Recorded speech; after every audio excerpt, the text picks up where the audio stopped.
All right, well, it seems like a relatively smallish group, but that's okay. Oh, there's more folks showing up. That's right. It didn't feel like a real meeting until Brody showed up, and then I saw Brody was in the waiting room. So we'll make sure to admit him. But welcome everybody to this meeting of Carpinteria Birdwatchers for whatever today's date is. Thursday, June 24th, 2021. For today's meeting, we're going to talk more about the snowy plovers at Carpinteria State Beach, because I've been so excited about them. That's all the birding I've done for the last month. That's not actually true. I'm up in Mammoth, so we're taking a working vacation up in the Eastern Sierra, and I've been looking at those birds rather than the plovers. But I miss the plovers. I want to get back and see them. Let's see. Our co-hosts will be Tom Beland and Laurel Luby. I hear in the background at Tom's end, but I don't think she's logged into the Zoom, so she's sort of around. Let's see. Is there anything else I wanted to share? I'm going to skip all the pre-meeting stuff. You've all done it before. We don't need to talk about that. Okay, and then we have a, all right, Brody, I like your snowy plover background. Or is that a snowy plover? It's a plover. It looks a little bit, maybe it's a young snowy plover. It's a little different. Like the leg looks really yellow and the beak looks a little short. I think we've got a different kind of plover there. But yeah, I don't know. I just looked up plovers on Safari, and then this came up. So it is an excellent choice. It's an excellent bird. I think it is a close relative of the snowy plover. Mm-hmm. Okay, well, let's see. Does anyone have any fun bird news to share from the last month since we had our last meeting? Feel free to just unmute and chime in. So Andy, you were unmuted and now you're muted. So I don't know if you're talking, but I can't hear you. Yeah, I got a hummingbird making a nest right outside my window, and she had 2 little babies. So oh, awesome! Fun watching her feed the babies and stuff like that. So do you know if it's is it an Anna's or a Allen's hummingbird? Do you know what species it is? I think it's an Allen's. It could be a Rufus, but according to I can't tell the difference with the female by looking, but according to the range map, it would be an Allen's. Yeah, I don't think that's what it is. Yeah, I think the assumption is that a Rufus isn't going to be breeding around here. If it's breeding, it's probably an Allen's. Well, that's neat. Yes, it's fun. That's right. You had emailed about that. I'd forgotten until you mentioned it. I did. Yeah. Well, if you can get any photos, I'd be really interested in seeing the progress of the nest. Yeah. And Brody, were you starting to share something? Yeah, I was just about to say that my pekin ducks are huge. The golden layers are right in between, and then the mallards are like half the pekin size, and the pekins are like a foot long almost already. And they were pretty, these are the ones you showed us at the last meeting? Yeah, the last time I showed you guys, they were like this big. Yeah. But now they're like double or triple that size. Wow. Well, yeah. I mean, it's a baby bird's job to get big as fast as possible. So it sounds like they're doing their job. Yeah. Okay, well, I'm going to go ahead then and start talking about the official topic. And then we have a question I'm going to ask people about at the end. It's a tease. You're supposed to stay to the end because then you can answer the question. But also, I wanted to mention, because I'm doing this meeting from this remote location, I've had a few Zoom meetings in the last week where my internet connection got a little sketchy. So I apologize in advance if I start, if I freeze with probably a ridiculous expression on my face. That's what's happened. And I have empowered our co-host Tom to swoop in that case and continue the discussion. But if that happens, hopefully it'll be temporary and I can get back in soon. Okay, let me go ahead and, now that I only do this once a month, I forget how to do it. Let's see, I'll share my screen.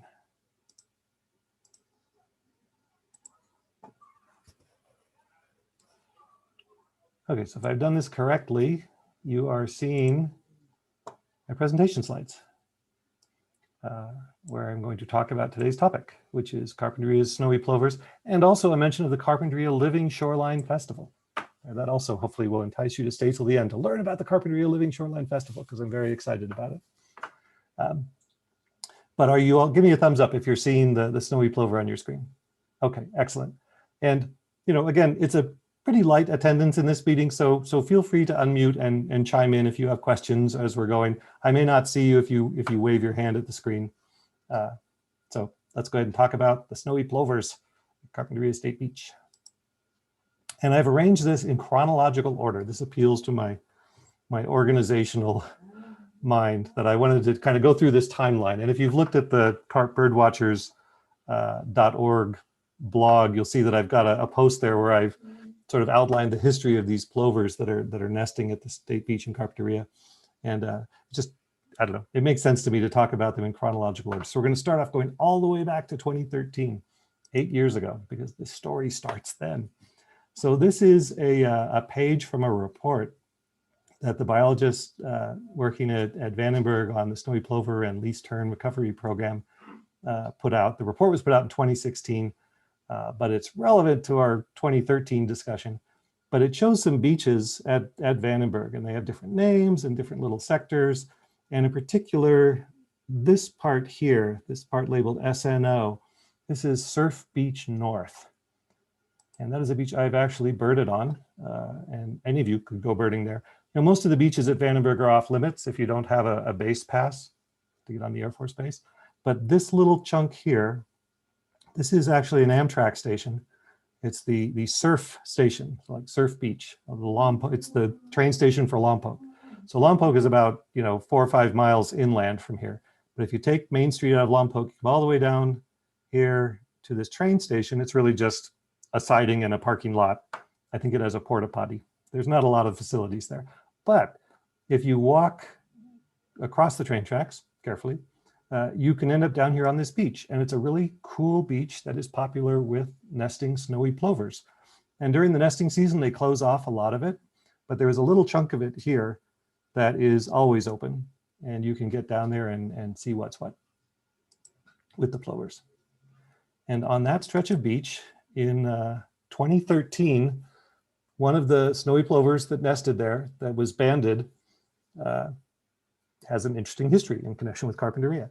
And this was snowy plover NWRB. So snowy plover fans, researchers, biologists working on the recovery program, they refer to the birds by their band color combinations. So NWRB is a bird that has brown, which is what the N stands for weird reasons, because B would be blue. So it's brown over white on the left leg, and then red over blue on the right leg, so NWRB. And that was one of the chicks that was banded at Vandenberg in 2013. And as is typical of snowy plovers, there were 3 in the nest, 3 eggs in the nest, 3 chicks. 2 of them made it to fledging, that is until they could fly. And this bird goes on, and then in 2016, this bird turns out to be a female, was seen on Vandenberg's beaches and was assumed to be nesting. So we've got the snowy plover, born in 2013 on Surf Beach, nesting in 2016, somewhere on the Vandenberg beaches. The report doesn't say exactly where. So keep that in mind. So this bird was nesting back in 2016 at least.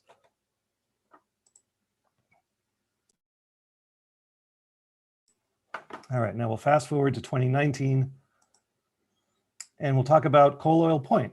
So this is up, the beach is up west of UCSB, out there west of Isla Vista. And we talked in the last meeting about the snowy plover recovery program they have out there. And on that beach in 2019, there was a high water event at night, and Chris Sandoval, who lives out there at Coal Oil Point and is the director of the reserve there, she saw from the moonlight reflecting on the beach that water was coming through the opening into Devereux. Like the tide was so high and the waves were so big that waves were coming over this sand spit here. And she knew that sand spit had a lot of snowy plover nests on it. So she goes racing out there in the night, and was able to gather 14 eggs. I think, yeah, 14 eggs that were just kind of floating around at the high tide line. Rescued those eggs, brought them back to her residence on Quillito Point, kept them warm until the morning when they transferred them to the plover rescue program at the Santa Barbara Zoo. And those birds grew up, and all but one of them was successfully fledged. And those birds get banded as part of that program. So then a few months later, in September of 2019, and I didn't realize this until recently, I photographed that bird at the mouth of Carpinteria Creek. So this is a very young snowy plover. And you can kind of tell if you look carefully at the feathers, like all of these feathers on the back and the scapulars and the wing coverts, they're all brand new feathers. They all have these kind of soft feather edges that as you learn about bird plumages and you want to age them, you want to age the feathers to understand, the fine distinctions of their appearance. You recognize, wow, that bird, all that bird's feathers are brand new. And that's the sign of a very young bird, of a juvenile bird, because they're not going through the normal molt cycles yet. They're just, all the feathers just came in. Anyway, so there is that bird. So again, in snowy plover fan lexicon, this bird is PAYB. So pink over aqua. The light blue is called aqua in the plover banding code. So PA, yellow over blue, YB. So PAYB. So remember that combo, because we're going to see that combo later. But that is the first time I ever saw this bird. And again, this bird's only a few months old at this point. John, is the top really purple like that? Oh, up here on the head? Yeah. Yeah, so this was really interesting. This is a fuchsia dye that they put on the birds sometimes in that nesting program. And I emailed about this back in 2019 when I took this photo. And the reply that I got explained that, yeah, they use this dye on the birds' crowns to help keep track of the different birds that they're rearing in that program. And it fades relatively quickly. So the fact that you can still even see the dye on the bird is another indication that this bird until very recently was being hand reared at the Santa Barbara Zoo. And I don't know the exact specifics of, what did they use that magenta dye to kind of distinguish between? I don't really know. But it's a very, very colorful bird. It's got colorful bands. It's got this colorful head thing. It's very cute. So that was in September of 2019. All right, so now we're going to go to last year, to 2020. So in connection with the pandemic, the Carpinteria State Beach was shut down, right? And there was a lot less, the campground was closed. There was a lot less human activity on the beach there in Carpinteria. People still went to the beach, but I mean, there was a lot fewer campers in the campground section. And this bird showed up there, and this is in fact that same bird, right? It's PAYB. She doesn't have the fuchsia dye on her head anymore, and she's got more of the adult plumage pattern, right? She's got these dark marks that she didn't have the fall before. Hello. But so here she is on the beach in Carpinteria in the spring of 2020, spring of last year. And in fact, she nested there in the spring of last year. She made a nest on the beach, very close to the current nest site where the nesting is going on right now. But significantly, it was a little closer to the water, which turns out to be a problem. And this is a one-year-old bird. Presumably, she did not have a lot of previous experience with nesting. This is probably the first time she ever nested, right? And it's a tricky process. There's a lot of hazards for a nest. But April Randall, who I think this is April, I've only met her once briefly, and I was mostly looking at the plovers, but I think this is April, is a state park biologist who found this nest and said, whoa, a snowy plover nest in Carpinteria. Snowy plovers have not nested successfully in Carpinteria since 1960. So it's a 60-year stretch, 60 at this point. And so, part of the snowy plover recovery program is to help them, expand their breeding range back into more of their historic breeding areas. So this is her with a couple of state park employees creating an anti-predator exclosure over the nest. So this is a cage to keep gulls and crows from going in and eating the eggs. And the plovers can go in and out, the adult plovers can go in and out through that mesh just fine. And they have found that these exclosures are very effective in helping the eggs make it to hatching. So so they're doing that. Unfortunately, because that nest was so close to the water, this nest last year, it was destroyed by an extreme high tide. It basically came in and washed the eggs out, which is kind of ironic in a way. I mean, this is a bird who herself, her egg was washed out of a nest up at Coal Oil Point the year before, and she was rescued. But now she's laid her eggs, and they were also washed out by a high tide. All right, so now we come to 2021. This is where it gets very exciting. So this spring, as you all probably know by now, since we talked about it in the last meeting, there is a pair of plovers nested again in that same location. This is a photo I took on June 7th, but the nest was actually discovered back on May 10th or so, May 9th or May 10th, by April Randall, the same biologist with state parks. And again, she put a cage over it. They put a protective rope fencing around it to keep people out of the area. I took this photo on June 7th, so sometime later. In fact, this is very close to hatching when I took this photo.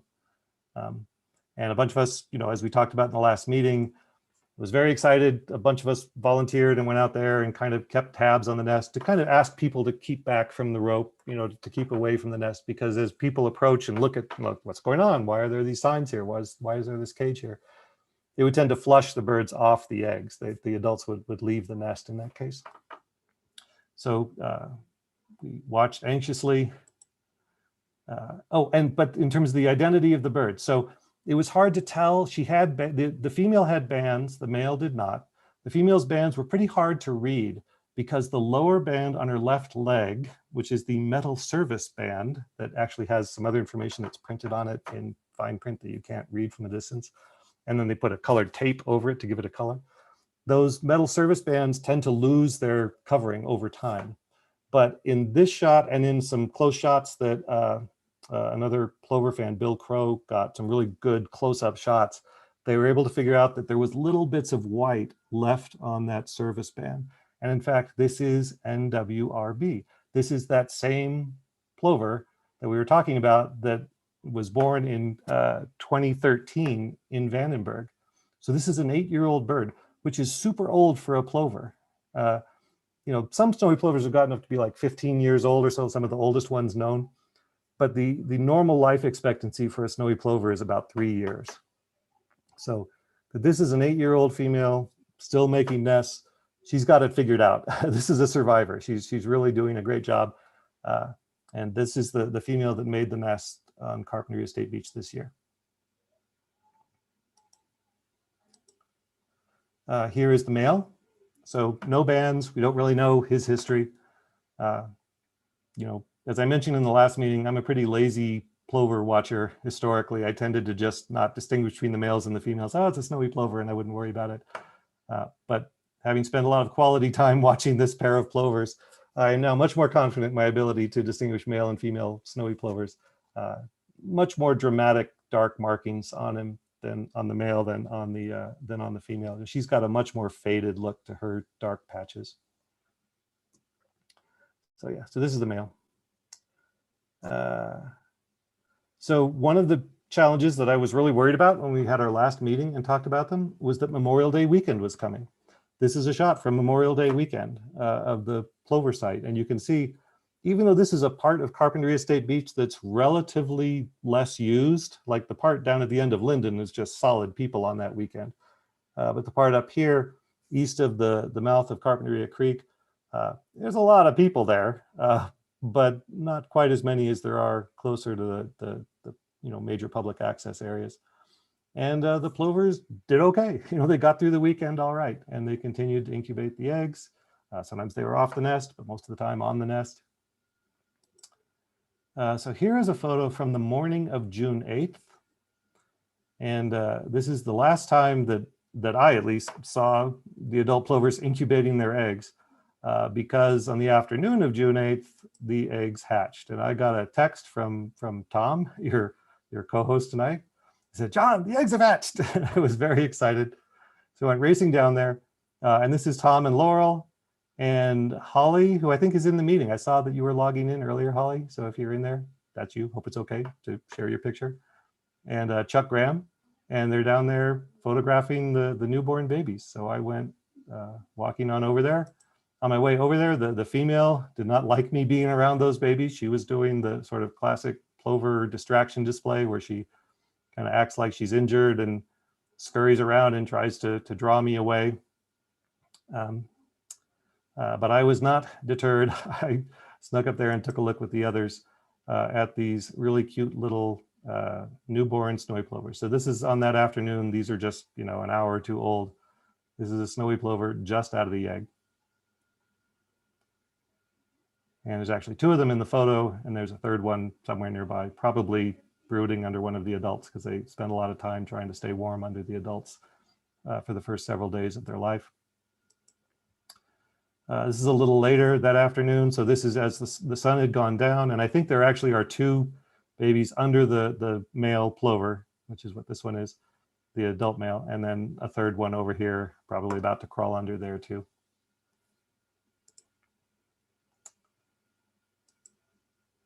So this is June 9th, so this is the next morning. And there is the father with babies underneath. He sort of looks a little extra large because he's got 3 baby plovers tucked in there. Here's a shot of one of the babies kind of walking around. And it's been really fun to kind of follow their development. Like the first few days, I mean, they're precocial. They're up and around running, they're pecking at things, but they weren't really coordinated yet. There was a lot of tripping and falling involved, a lot of pecking at things that didn't seem to produce actual nourishment.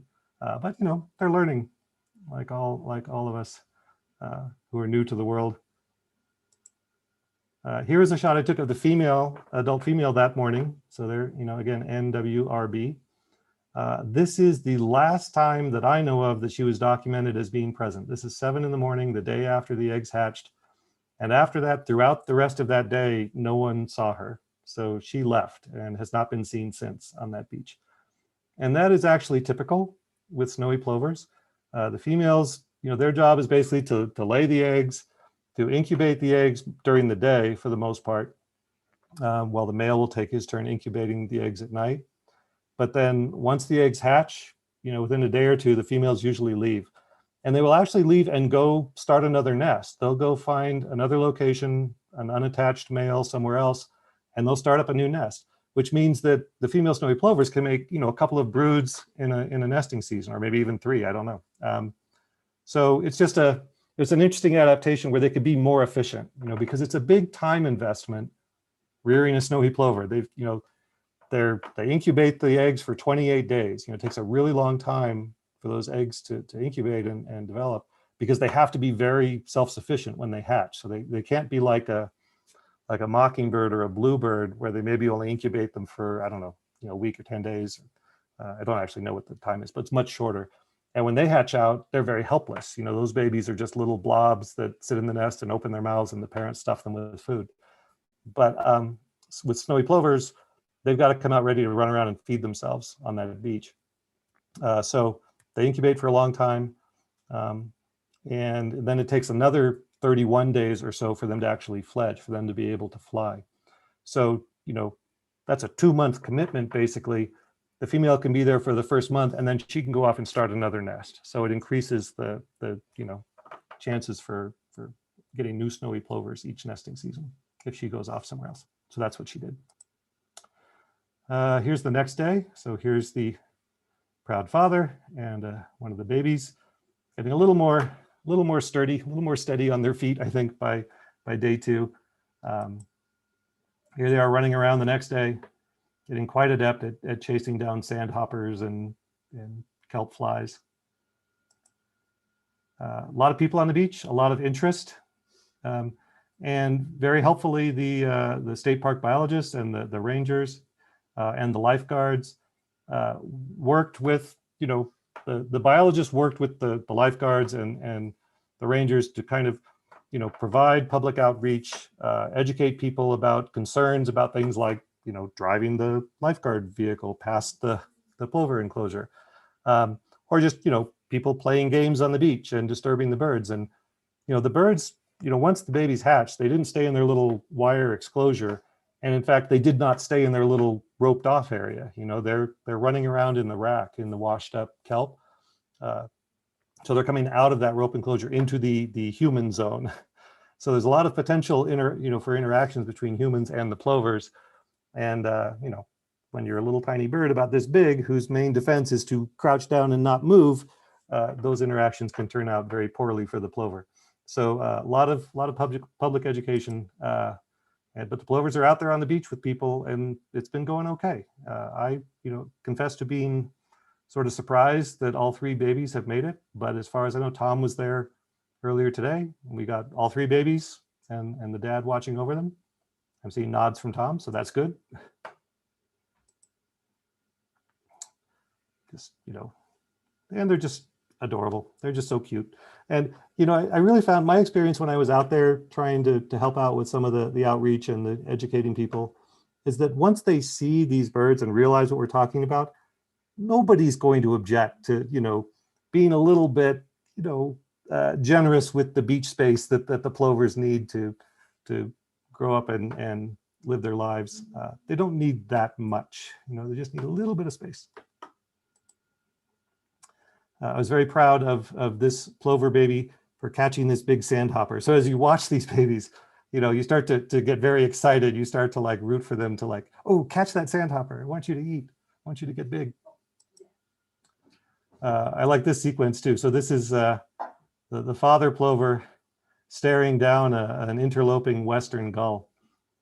And, really it's to me, it just sort of speaks of the challenges that these plovers face. They are small birds, and they don't have a lot of weapons in their arsenal when it comes to trying to hold off crows and gulls that might eat their babies. But he stared him down and the gull went the other way. He was like, yeah, okay. And the plover's like, yeah, don't come back here. Keep going. June 15th. So here's a baby that's a week old and putting on some size. Again, I haven't seen them in a week. I've been up, or almost a week. I've been up here in the mountains. So I'm looking forward to getting back and seeing what they look like. What's that, Brody? Its leg is seriously bigger than its entire body. It is a really interesting construction. And I think that's, when you see them out there, they run, they're covering ground. They need those long legs to be mobile. They're like little tiny ostriches, they're making tracks on the beach. So this is really interesting. So on June 16th, Libby, who I think is in the meeting. Are you in the meeting, Libby? Yes, I am. Yeah. So you took this photo, and thank you for giving me permission to include it in the slideshow. So you took a photo of another adult plover on the beach on June 16th. Right? Right. So this is like 8 days after the eggs hatch, and it's a banded bird. And if you zoom in on those bands, lo and behold, this is PAYB. This is the same plover that tried to nest there the year before, that had the fuchsia dye job on her head the year before that, after she was rescued and reared at Santa Barbara Zoo. So she's back. And I think she was only there for that day. I haven't heard any other reports that she's sticking around. But Jessica Nielsen, who's with the Snowy Plover program at Coal Oil Point, told me, oh yeah, she nested this year at Coal Oil Point and her eggs hatched on June 13th. So this is 3 days after her eggs hatched. So this is that kind of post-hatching female dispersal thing going on. She reared a brood successfully up at Coal Oil Point this year. Her eggs hatched, and 3 days later, she's down here at the site where she nested or attempted to nest last year. So, I got very excited. I'm like, oh, wow, if there's an unattached male snowy plover, maybe we can make an introduction and she can start another nest down here. We could have 2 nests in 1 year. As far as I know, that has not happened, but still, it's very exciting to see her showing up there on the beach again. Let's see, what else do I have? Oh, and I have one last thing. So I've been playing with my camera to try and shoot video. It turns out shooting video is really complicated. So I have a poor video that I can share with you. And I think I'm going to actually do it not through here. I'm going to show you a different window if I can figure out how to do this. Yeah, let me try and share this. Okay, so if I've done this successfully, you're going to be able to see this video. When I resize the window, do you still do you see the video? Give me a thumbs up.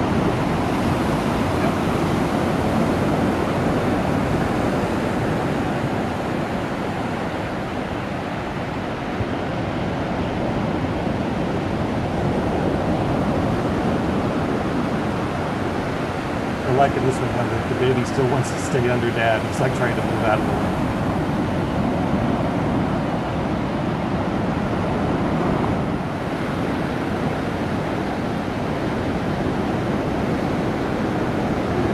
baby showing off what an awesome fly catcher he or she is, catching those kelp flies.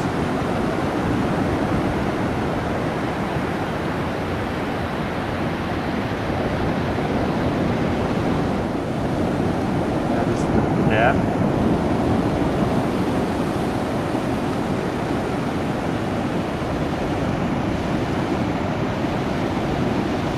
I guess he's feeding, but is also kind of checking me out, like coming over, like, yeah, don't bother, stay away.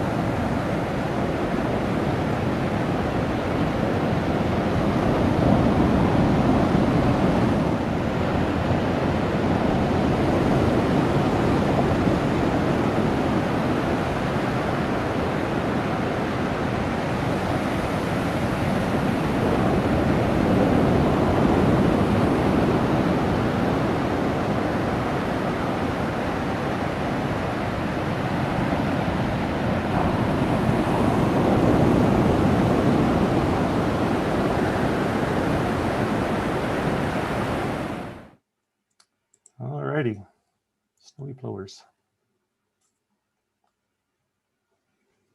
Which is the screen that has my presentation? I think this one.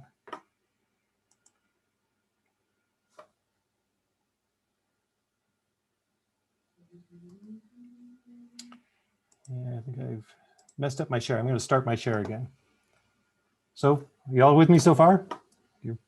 Is this too much snowy plover content? You know, I got very into these birds, but it's just one little family of birds, and I'm talking all this time about this one little family of birds. It's maybe a little much. That's great. Yeah, Holly mentioned in the chat that, yeah, they were watching the birds just about every night, and that Chuck is there now, so that's great. I'm really glad to know that, you know, people are keeping an eye on these birds. I think it really has made a big difference that the people care enough about them to go out there and stand there and explain to people, because people just won't know otherwise. But once they know, they're like, oh yeah, of course, you know, I wouldn't want to hurt these little birds. They're adorable. Okay, what am I doing? I'm going back to the presentation if I can.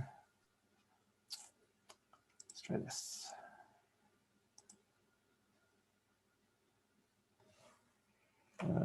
Is this working? No. I apologize. All right, I'm going to stop trying to narrate for a second and figure out what am I actually doing here.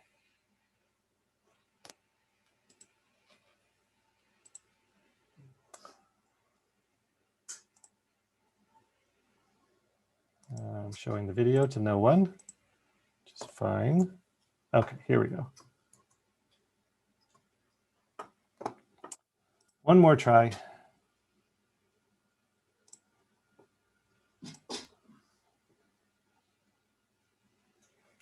So are you seeing my slideshow? I'm not seeing it. Okay. Can you see it now? Do you see something that says 2022? Yeah, okay, we're back in the slideshow. So I've been going year by year. So now we're going to talk about 2022. So this actually ends the snowy plover content. So congratulations, you've made it through to the end of my snowy plover obsession for the purposes of this meeting. And I'm going to talk about next year. So next year, a bunch of us, including Tom and Laurel and myself, have been working on something we're calling the Carpinteria Living Shoreline Festival. And this will be a birding festival, although you wouldn't know it from the title necessarily, which is maybe well, it's a choice we made. But we're calling it the Carpinteria Living Shoreline Festival, but it is in fact a birding festival. It's going to take place March 25th through 27th of next year.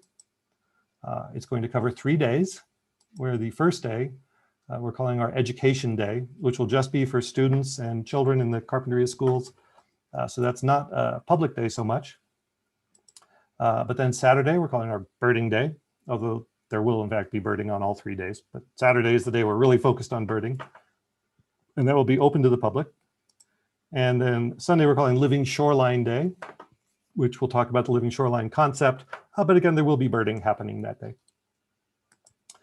We have 3 program tracks, and I am actually heading up the program committee, which Tom and Laurel are also on. So we're very focused on what to have for our program for this event. 3 different tracks. Birds, first and foremost, because I love birds, and it's a birding festival, so there will be a lot of bird content. Marine life, And this is our thinking that, what makes Carpinteria special and unique? How can we differentiate ourselves from other birding festivals? Well, because we're going to talk about this actual coastal ecosystem that we have in Carpinteria.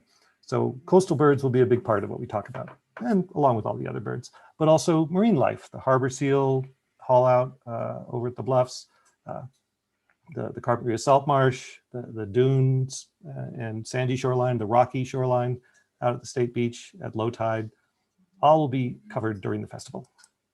And finally, a third subject track we're calling Human Interactions with the Shore, sort of the history of human interactions with the shore in Carpinteria and the future of human interactions with the shore in Carpinteria, something that I'm very interested in, but a small part of the overall program, which is, again, mostly about birds.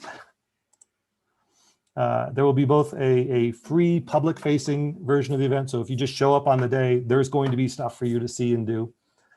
There's also registration and attendees, and this will be more of a typical birding festival kind of setup where you will register in advance and you will sign up for different programs, and there will be guided walks and there will be seminars you can attend. Lots and lots of program content, which is what most of my time these days when I'm not bird watching or working goes into, is thinking about program content for this festival. And there will be both stationary sites where there'll be experts there to interpret what you're experiencing, and guided tours of the more traditional birding variety. So just wanted to mention it. It's happening. If you want more information, we have a website, carpshorefest.org. We are looking for volunteers. As we get closer to the event, we'll be looking for attendees, and you certainly are encouraged to sign up and attend. But as Carpinteria Birdwatchers, you're even more encouraged to think about volunteering, think about being part of this event and sharing this wonderful place that we can birdwatch with people who have not been here before, and share our enthusiasm for our local birds and marine life with those folks. Okay, so that was my quick overview of the Carpinteria Living Shoreline Festival. And that is the end of the official presentation. So thank you everybody for making it this far. I've actually done pretty well time-wise. It turns out if I keep myself focused on one topic, I can get through a talk pretty quick. I did want to have a little interaction with the people who are showing up tonight to ask about the resumption of group outings. So back in the day, in the before time, when no one had heard of COVID-19, we used to go out once a month and have a bird outing in and around. We would meet up on a Saturday and we would go watch birds together, and it was fun. I am interested in exploring whether people would like to start doing that again. I'm curious in I'm interested in feedback on this point. Like a lot of you probably, I am fully vaccinated at this point. I'm comfortable with the idea of getting together with a group of people, especially outdoors, and going around and sharing some bird watching. I don't think there's a significant public safety risk associated with that. But I don't want to make that decision on behalf of others. So as a group, this is an opportunity to discuss this question, and you can let me know, and I'm not to pressure anyone, just how do you feel about this? Is this something you might be interested in participating in if we do it? Yes. Excellent. Yes. I'm seeing mostly yeses. Linda, you're muted, but I'll take your wave and nod as a yes. Okay, excellent. Well, that's a good initial data point. So, and Libby, I see you reactivated your video. If you want to, you give me a thumbs up, that's great. That's what I'm looking for. And an okay sign, also very excellent. Okay, so my initial plan is that we would start doing this a week from Saturday. So that would be the 4th of July weekend, which tends to be, quite a busy time, and people have places to go and things to do. So I will understand if people are not around, or if the people who show up is a smaller group, which is fine. But the idea I had for this initial one a week from Saturday would be that we would meet at the end of Linden Avenue in Carpinteria, so down at the beach at 8 a.m., hopefully before the 4th of July crowds have gotten too ridiculous. And that we could then walk on down to the mouth of Carpinteria Creek and check out the snowy plovers, which hopefully will still be going strong at that point. So that's my idea. And, it'd be fun to see the snowy plovers. So assuming that they survive the gulls and the crows and the lifeguard vehicles, it takes about 31 days for a snowy plover to get to its first flight, 31 days from hatching, which for these chicks would be around July 9th. So we'd be getting pretty close. That would be, you know, less than a week to them being able to fly. So they'll probably be, you know, significantly bigger. I stole a little time away from the Carpinteria Snowy Plovers to go check out the Colo Point Snowy Plovers last week. And so I was really interested in seeing some of these larger fledglings. So I'm really excited for these Carpinteria fledglings to get up to that size where they start to look more like a proper snowy plover, not so much like a little fuzzy cotton ball with long legs. So be looking forward to that. Look at Carpinteria Birdwatchers. I'll post, you know, more details about the outing there. But I think I can assume at this point that we will have an outing for however many people show up. I will certainly be there. And we'll look at other birds. We won't just be looking at snowy plovers. We'll be looking at gulls. We'll be looking at, you know, whatever's on the beach, whatever's around. You know, it's a part of Carpinteria that I've birded a lot lately, again, as part of my snowy plover obsession. So there's a lot of cool, interesting birds that you see going by down there at the beach. Okay, well, I've run out of things to say. Anyone else have any input, feedback, comments before we go forth and look at birds in person? Nope, shakes? No. Nope. Okay, well, thank you, everyone. It was a lot of fun, and I look forward to seeing some of you a week from Saturday, and otherwise I'll see you in a month maybe at the next meeting. If you have ideas for what to talk about at the next meeting, let's talk about something other than snowy plovers. So send your suggestions in, send an email or let Tom or me know. We'll talk about something different. And thanks a bunch, and I'll see you guys all in a while. Okay. Thanks, John.